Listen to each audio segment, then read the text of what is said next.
Assalamualaikum warahmatullahi wabarakatuh. Selamat siang teman-teman. Langsung saja topik yang akan kami bahas adalah Undang-Undang tentang Penyiaran mulai pasal 1 sampai 30. Sebelumnya perkenalkan nama saya Lulu Ilmainun yang akan bertugas sebagai moderator pada hari ini.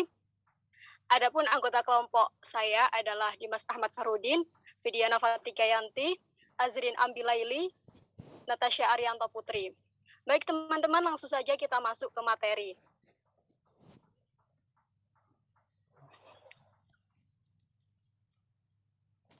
Undang-Undang tentang Penyiaran. Untuk pasal 1 menjelaskan tentang apa itu siaran, penyiaran radio, penyiaran televisi, siaran iklan siaga, siaran iklan masyarakat, spektrum frekuensi radio, lembaga penyiaran, sistem penyiaran nasional, tatanan informasi penyiaran nasional, pemerintah, Komisi Penyiaran Indonesia, dan izin penyelenggaraan penyiaran. Untuk pasal 2, penyiaran harus berdasarkan Pancasila dan Undang-Undang Dasar Negara Republik Indonesia tahun 1945. Pasal 3, penyiaran diselenggarakan dengan tujuan-tujuan tertentu untuk membangun masyarakat yang mandiri. Untuk pasal 4, fungsi penyiaran sebagai komunikasi massa. Untuk pasal 5, penyiaran yang diarahkan untuk menjunjung tinggi Undang-Undang Dasar dan Pancasila, menjaga persatuan dan kesatuan bangsa, memberi informasi, dan lain-lain. Untuk pasal 6, penyiaran diselenggarakan dalam satu sistem penyiaran nasional dan menguasai spektrum frekuensi radio untuk penyelenggaraan dibentuk sebagai Komisi Penyiaran. Untuk selanjutnya akan dibacakan oleh Azrin. Monggo, Pak Azrin.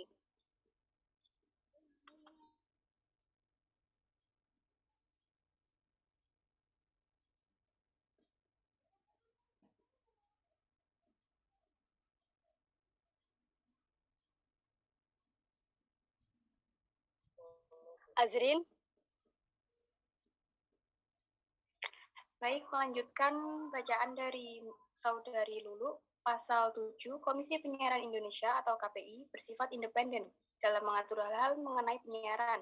KPI juga terdiri dari KPI pusat dan KPI daerah yang dibentuk setiap provinsi.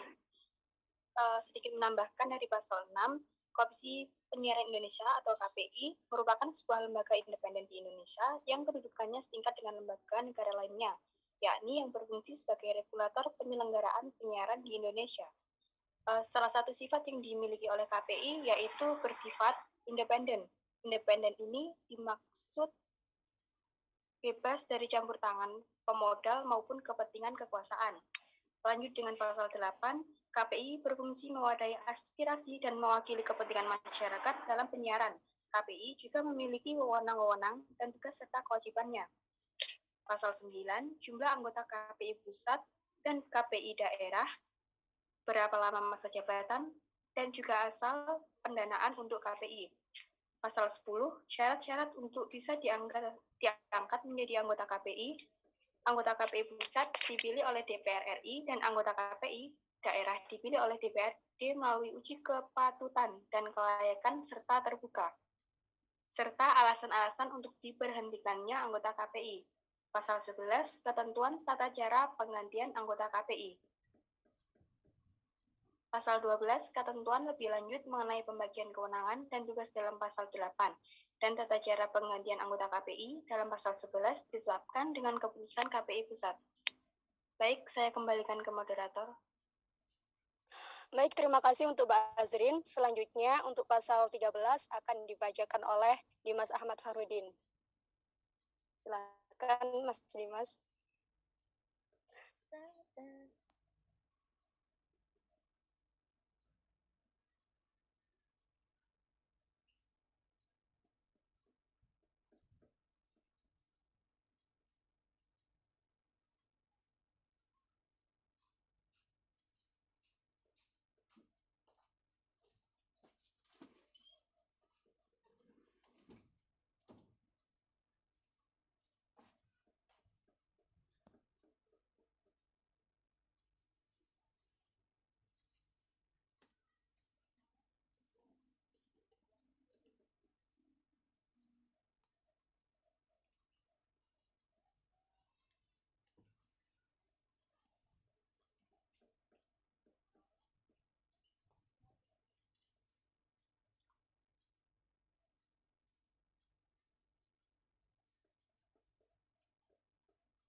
Baik, saya akan melanjutkan pasal 12. Pasal 12, ketentuan lebih lanjut mengenai pembagian kewenangan. Oh, maaf.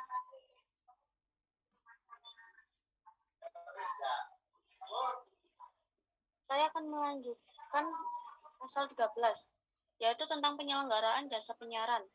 Pasal 14, tentang lembaga penyiaran, Dewan Pengawas dan Dewan Direksi, serta ketentuan lebih lanjut mengenai lembaga penyiaran publik. Pasal 15, asal sumber pembiayaan lembaga penyiaran publik, dan setiap akhir tahun lembaga penyiaran publik harus membuat laporan keuangan. Pasal 16, lembaga penyiaran swasta adalah lembaga penyiaran yang bersifat komersial dan warga negara asing dilarang menjadi pengurus lembaga penyiaran swasta kecuali di bidang keuangan dan bidang teknik. Pasal 17, ketentuan-ketentuan yang harus dilakukan oleh lembaga penyiaran, dan pasal 18 tentang pembatasan kepemilikan dan penguasaan, pembatasan kepemilikan silang dan pengaturan jumlah serta cakupan wilayah siaran. Selanjutnya saya kembalikan ke moderator. Baik, terima kasih untuk Mbak Natasha. Selanjutnya akan dilanjutkan oleh Vidiana Fatikayanti. Silahkan Mbak Vidiana.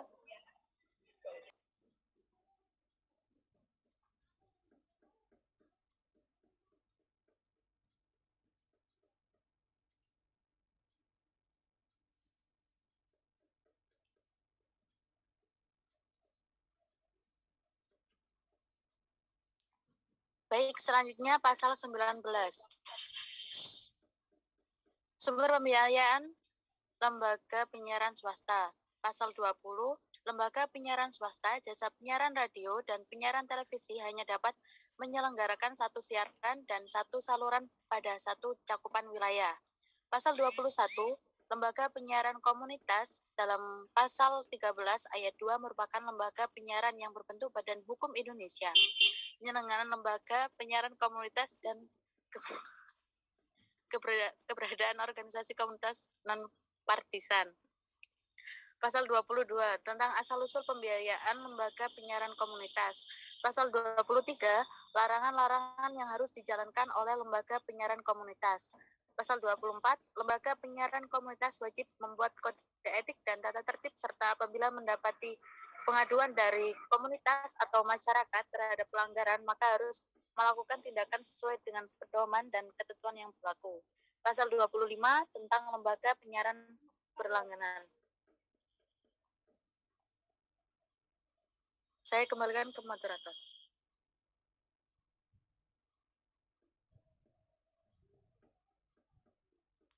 Baik, terima kasih untuk Mbak Vidiana. Selanjutnya, pasal 26 yang akan dibacakan oleh Pak Azrin. Silakan, Azrin.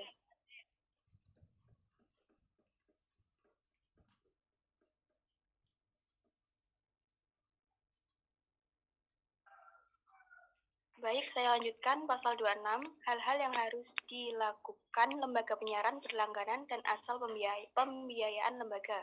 Pasal 27, ketentuan-ketentuan yang harus dipenuhi oleh lembaga penyiaran berlangganan melalui satelit.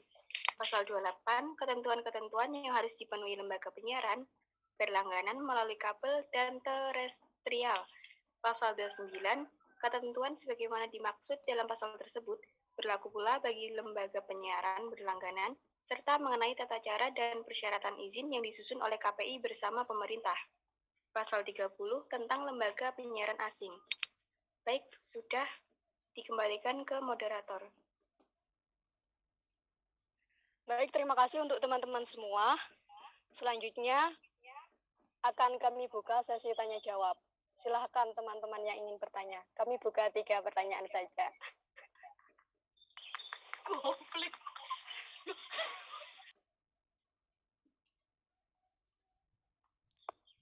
Ayo silakan yang ingin bertanya. Izin bertanya. Ya, silakan. Apa tantangan yang dihadapi oleh KPI dalam meningkatkan kualitas penyiaran di Indonesia beserta solusinya? Terima kasih.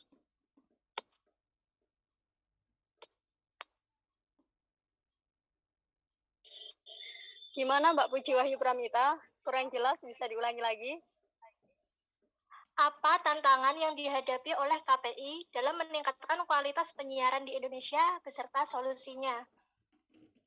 Terima kasih. Baik, terima kasih. Selanjutnya, apakah ada lagi pertanyaan?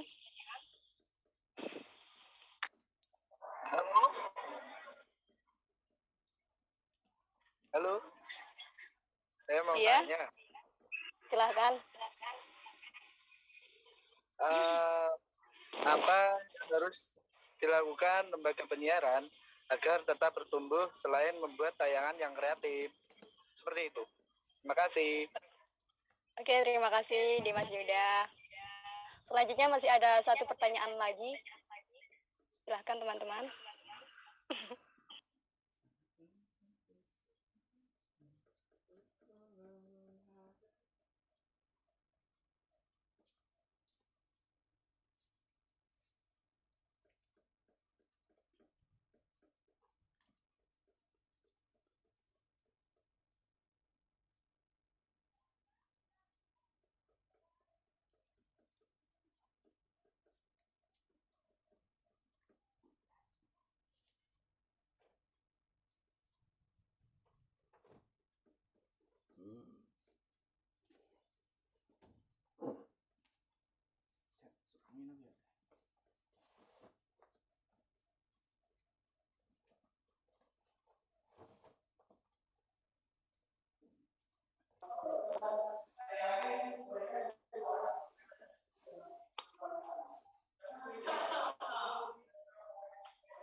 Baik, saya akan menjawab pertanyaan dari Dimas Yuda.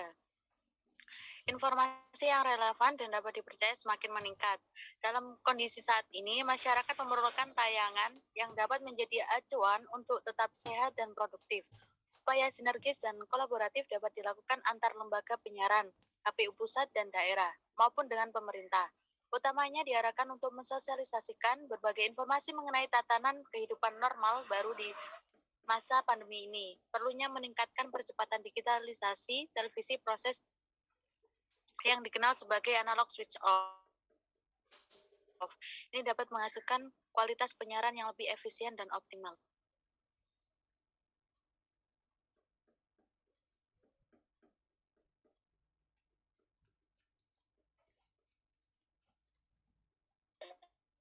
Halo, baik, saya akan menjawab. Apakah terdengar suara saya? Ya, terdengar. Ya, baik, saya akan menjawab pertanyaan dari Mita.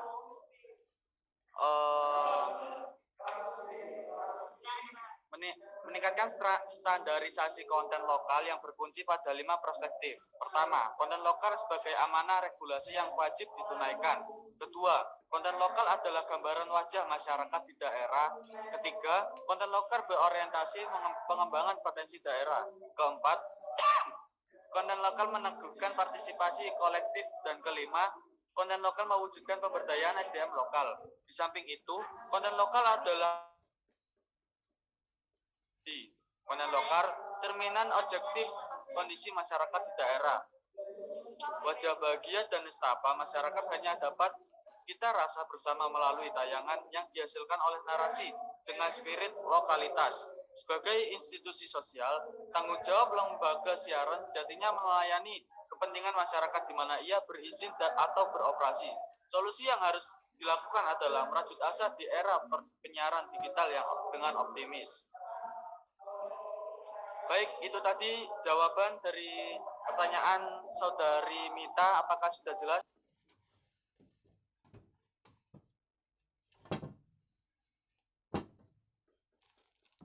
Halo? Baik, terima Halo. kasih atas jawabannya. Oke, sama-sama.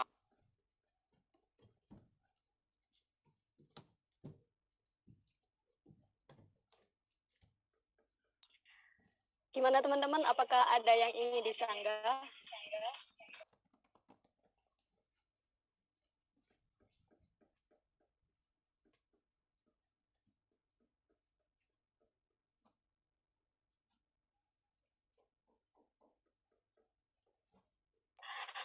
Apabila tidak ada yang menyanggah, diskusi kami akan kami tutup.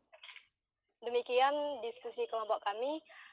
Apabila ada salah kata, kami mohon maaf sebesar-besarnya. Terima kasih. Wassalamualaikum warahmatullahi wabarakatuh.